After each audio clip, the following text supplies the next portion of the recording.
www.jamiamadiniyajadid.org. WhatsApp group number +92 333 424 9302.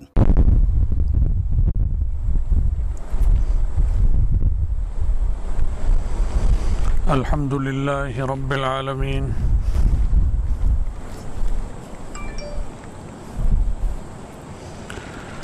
والصلاة والسلام على خیر خلقہ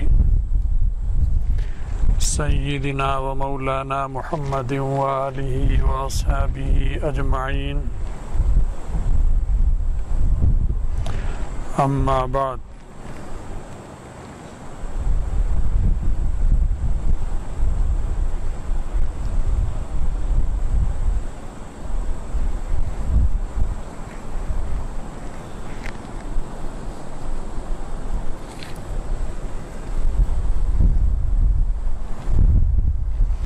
حضرت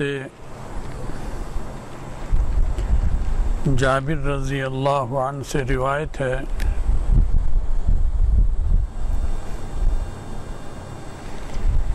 وہ فرماتے ہیں کہ رسول اللہ صلی اللہ علیہ وسلم نے فرمایا ہے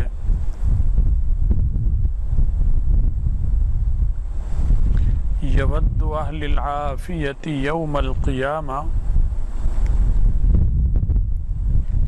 حین یعطی اہل البلاء الثواب،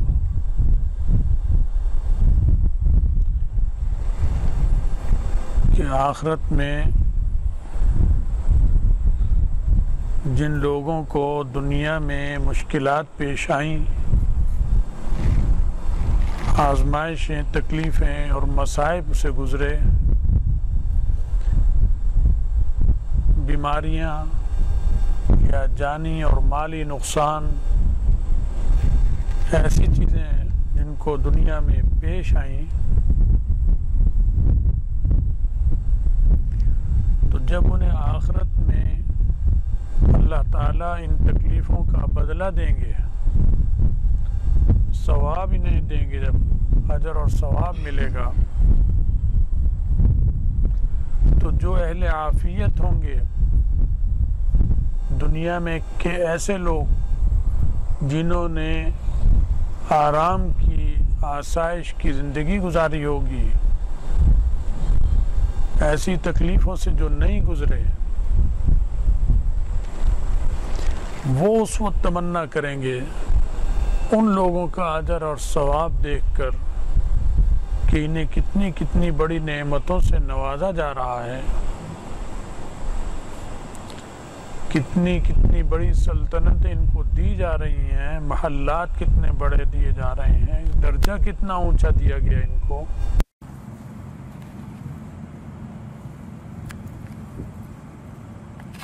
تو وہ یہ تمنا کریں گے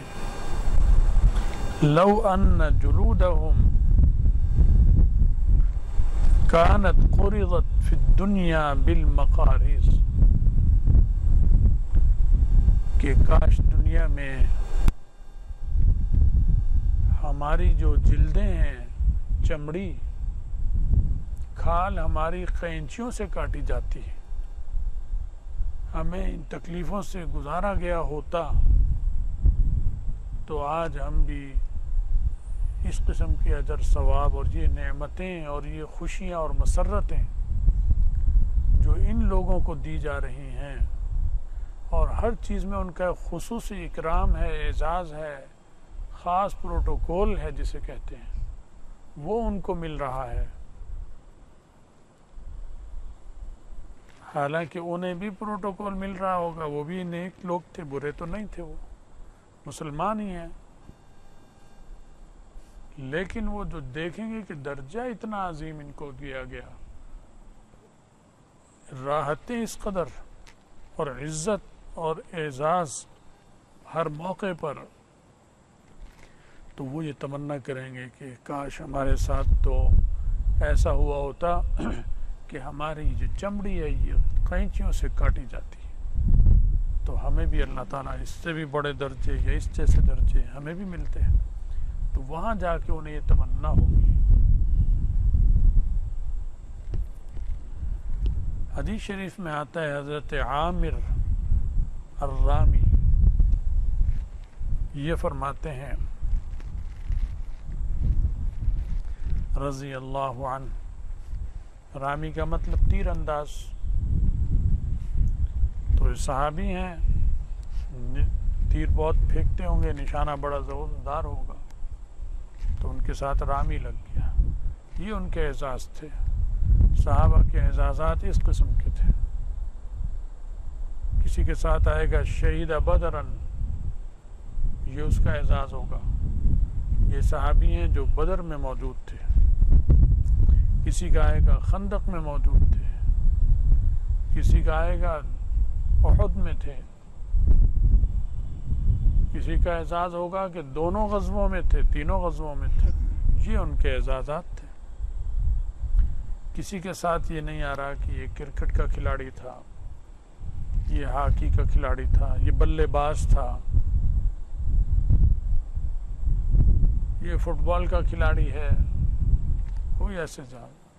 کام کی چیزیں آ رہی ہیں جس سے دنیا میں آگے بڑھ سکیں، ترقی کر سکیں، وہ چیزیں ان کے ساتھ لگی ہوئی تھی، صحابہ کے ساتھ تھی۔ دنیاوی چیزیں آخرت کی نہیں تھی۔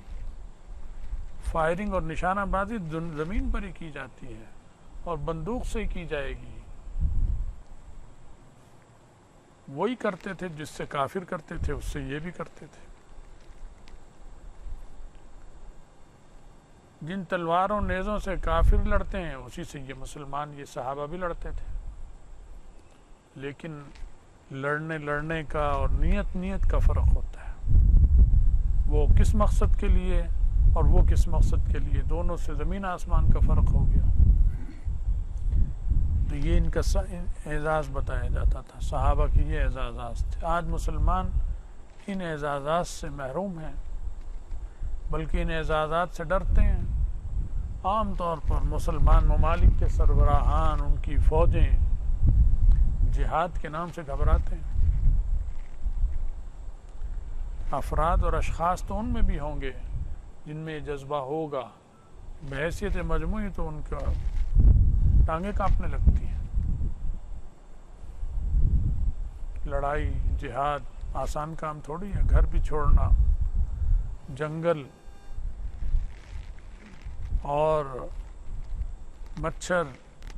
کیڑے مکوڑے، سانپ بچھو،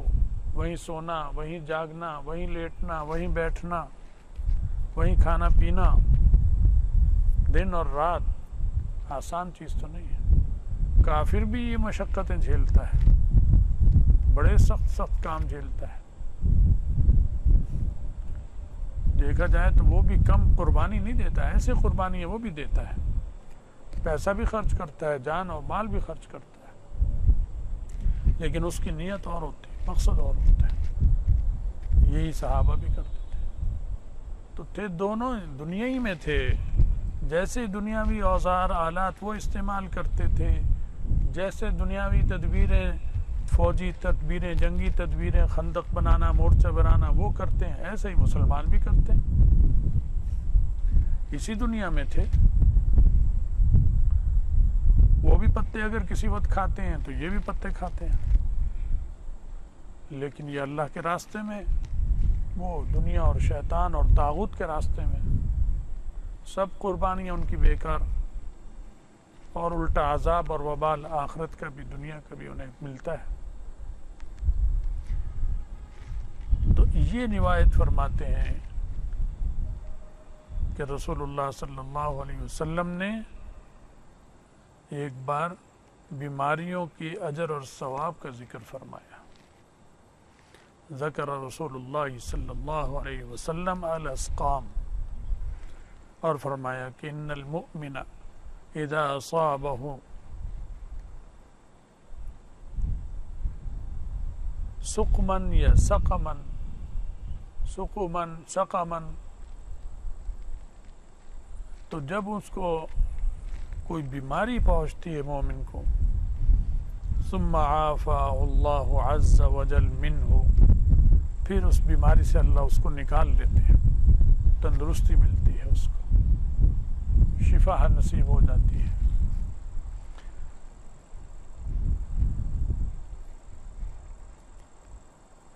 تو یہ جو چیز ہے جو مصیبت اسے آتی ہے یہ کفارہ بن جاتی ہے لما مضى من ذنوبه،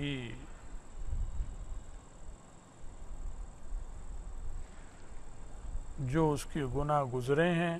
جو گناہ اس نے کیے سب گناہ دھل جاتے ہیں،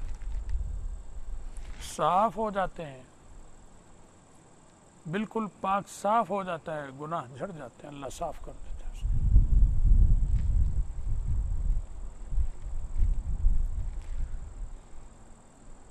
اور موعظہ ہوتا ہے فیما یستقبل، آئندہ کی زندگی کے لیے بیماری سے جو گزر کر صحت یاب ہوتا ہے تو آئندہ کے لیے یہ بیماری، یہ تکلیفیں جو گزری یہ اس کے لیے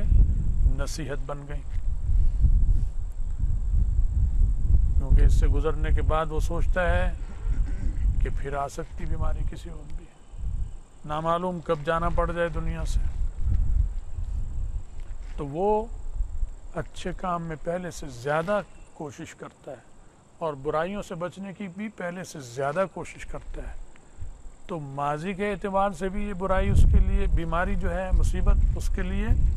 بہتر ثابت ہوئی کہ گناہ جھڑ گئے، اور مستقبل کے اعتبار سے بھی اسے بہت ساری اس سے نصیحتیں حاصل ہو گئی، اور اس کے اعمال میں، اس کے زندگی گزارنے کے طریقے میں، اللہ کے ساتھ لو لگانے میں، ہر چیز میں فرق پڑ گیا، تو گویا روحانی ترقی ہو رہی ہے۔ تو روحانی ترقی بھی شروع ہوتی ہے، اس سے جسمانی ترقی بھی ہوتی ہے، مالی ترقی بھی ہوتی ہے، برائیوں سے بھی بچتا ہے پھر آئندہ کے لیے۔ تو یہ دو فائدے اس کو ہوتے ہیں، ایک ماضی کا اور ایک مستقبل کا۔ اور منافق جب بیمار ہوتا ہے، بظاہر تو وہ مسلمان ہوتا ہے، نفاق تو دل میں چھپا ہوا ہوتا ہے، ہم اسے مسلمان ہی سمجھیں گے، اسے ملنے بھی جائیں گے، اس کی خدمت بھی کریں گے، جو خیر اس کے ساتھ پہنچ کر سکتے ہیں وہ بھی کریں گے، کیونکہ تعلیم بھی یہی ہے کہ خبر لو، پڑوسی کا بھی خیال رکھو، حتیٰ کہ دشمن کو بھی ایسے موقع پہ انسان پوچھتا ہے جا کر۔ تو منافق کو جب بیماری ہوتی ہے ثم عفا،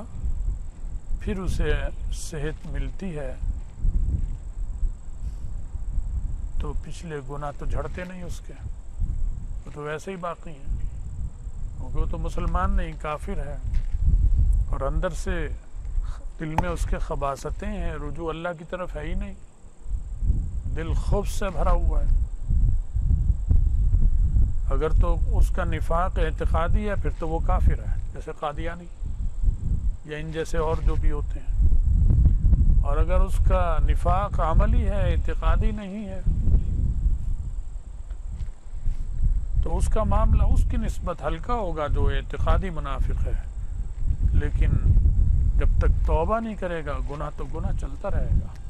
توبہ سے معاف ہوتے ہیں گناہ کبیرہ، کیونکہ یہ گناہ کبیرہ کا مرتکب ہوتا ہے۔ تو فرمایا کہ وہ جب صحت یاب ہوتا ہے تو اس کی مثال دی رسول اللہ صلی اللہ علیہ وسلم نے اونٹ سے، کالبعیر عقلہ اہلہ ثم ارسلوہ،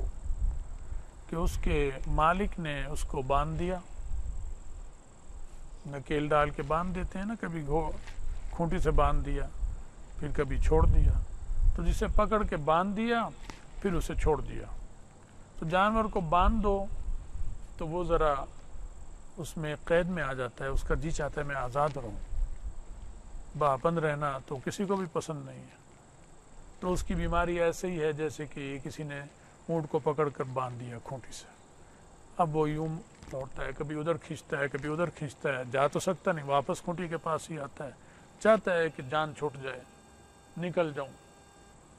اس مصیبت سے، تو بس وہ، لیکن انہوں نے باندھ رکھا ہے،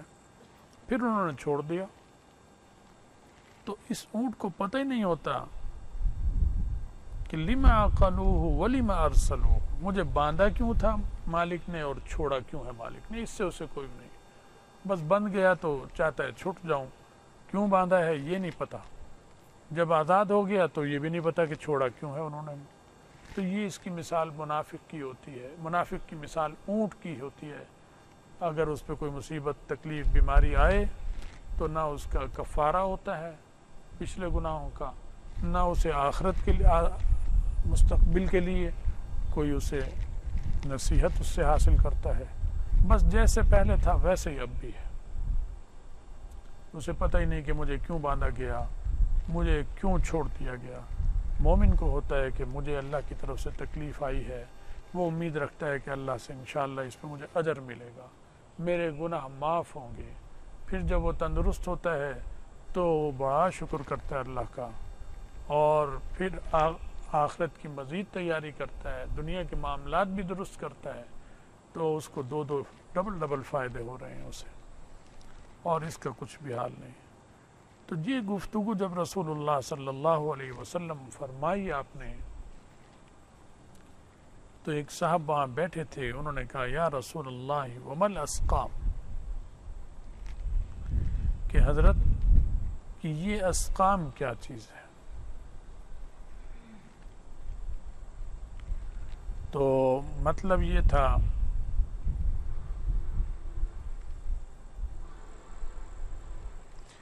کہ یہ تو ٹھیک ہے جو آپ نے بتایا کہ بیماری پر یہ بات مرتب ہوتی ہے، لیکن بیماری ہوتی کیا ہے؟ بیماری کہتے کس کو ہیں؟ اور کہا کہ واللہ ما مرضت قط، میں تو کبھی بیمار ہوا ہی نہیں، تو میں تو جانتا ہی نہیں کہ بیماری کیا ہوتی ہے، پیٹ کا درد کیا ہوتا ہے، سر کا درد کیا ہوتا ہے، اور میں کبھی بیمار ہی نہیں ہوا. صحت تھی اس کی، تندرست تھا، کبھی بیماری آئی نہیں اس پر. تو میں نے یہ جو آپ کی بات سنی ہے، اس پہ کیا مرتب ہوتا ہے، یہ تو باتیں سن لی کہ اس بیماری پہ یہ مرتب، لیکن بیماری ہوتی کیا بلا ہے میں تو جانتا ہی نہیں، کبھی بیماری نہیں ہوا میں. جب اس نے یہ بات کی تو آپ نے فرمایا قم عنا، اٹھ جاؤ یہاں سے، نکل جاؤ. فلست منا، تم ہم میں سے نہیں ہو. مطلب یہ اچھی علامت نہیں ہے، یہ تمہارے اندر یہ علامت اچھی نہیں ہے. مطلب لگتا ہے کہ اللہ نے تمہیں ڈھیل دے دی. جیسے کہ استاد یا باپ بچے کو پیار کرتا ہے، شفقت کرتا ہے، غلط کام کرے تو سمجھاتا ہے، پیار سے بھی سمجھاتا ہے اور مار سے بھی سمجھاتا ہے.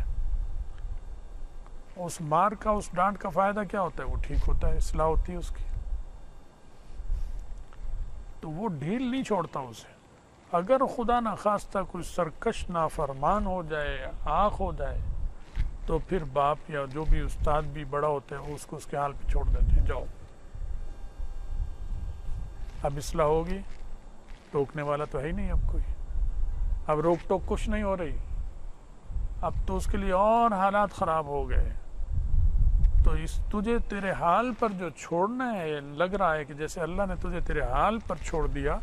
جھنجھوڑنے کے لیے تجھے کوئی ایسی چیز نہیں آئی جو تجھے جھنجھوڑے، جس سے تو اپنے عمل، اپنے کردار، اپنے طرز پر غور کرے، بلکہ ایسے حال میں کہ تیری مستی اور بڑھے، تیری غفلت اور بڑھے. یہ نشانی خراب ہے، علامت خراب ہے. اس لیے اٹھ جاؤ یہاں سے. یا یہ بھی ہے کہ وہ منافق تھا ہی منافق وہ، اور رسول اللہ صلی اللہ علیہ وسلم کو بذریعہ وحی بتلا دیا گیا کہ یہ منافق ہے. تو پھر تو اس کے معنی حقیقی ہو گیا کہ تم جاؤ، اور یہ کہ تم ہم میں سے نہیں، اٹھ جاؤ یہاں سے. تو بہرحال یہ چیزیں جو انسان پر تکلیفیں گزرتی ہیں، حادثات گزرتے ہیں، مانگنے تو نہیں. اس حدیث کا یہ مطلب نہیں ہے کہ اس کی ہم طلب شروع کر دیں کہ اللہ مجھے بیمار کر دے، اے اللہ مجھ پہ مصیبت بھیج دے، اے اللہ میرا جانی نقصان ہو جائے اور کوئی مالی نقصان. یہ نہیں کرنا. اس سے تو عافیت طلب کرنی ہے ہمیشہ. اللہ اپنی پناہ میں رکھ.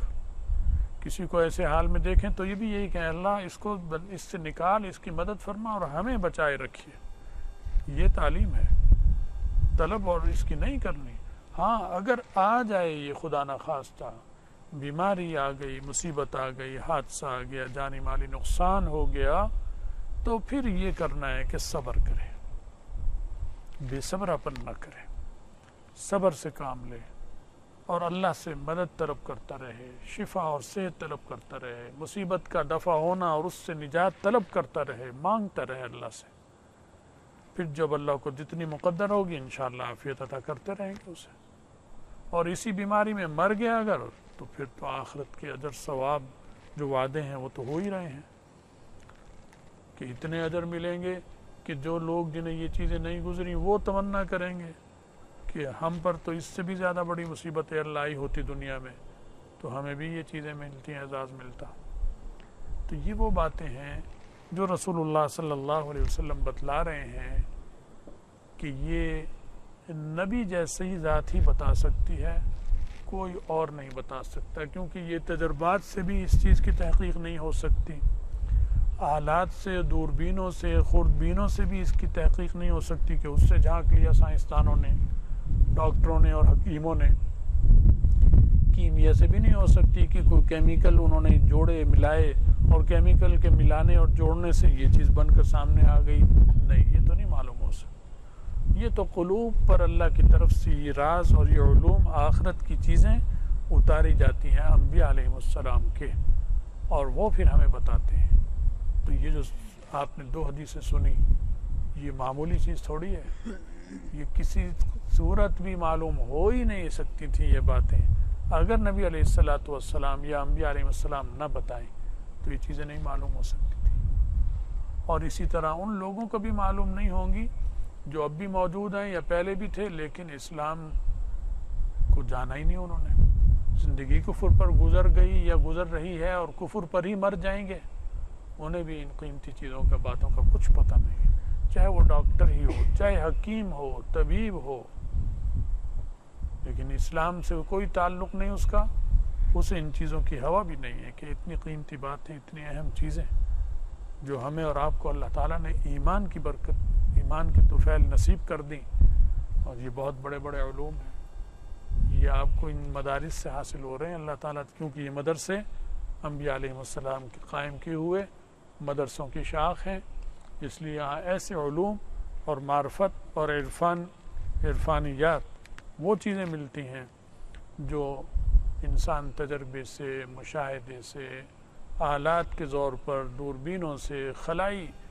جہاز اوپر بھیج کر معلوم کرے، ممکن ہی نہیں، یہ بہت اوپر کی چیزیں ہیں۔ اللہ تعالیٰ ہمیں اور آپ سب کو دین کی سمجھ بھی دے، عمل کی توفیق بھی دے، دنیا اور آخرت کی عافیت بھی نصیب فرمائے، ہم سب کا خاتمہ ایمان پر فرمائے، اور آخرت میں رسول اللہ صلی اللہ علیہ وسلم کی شفاعت اور ان کا ساتھ نصیب فرمائے۔ وآخر دعوانا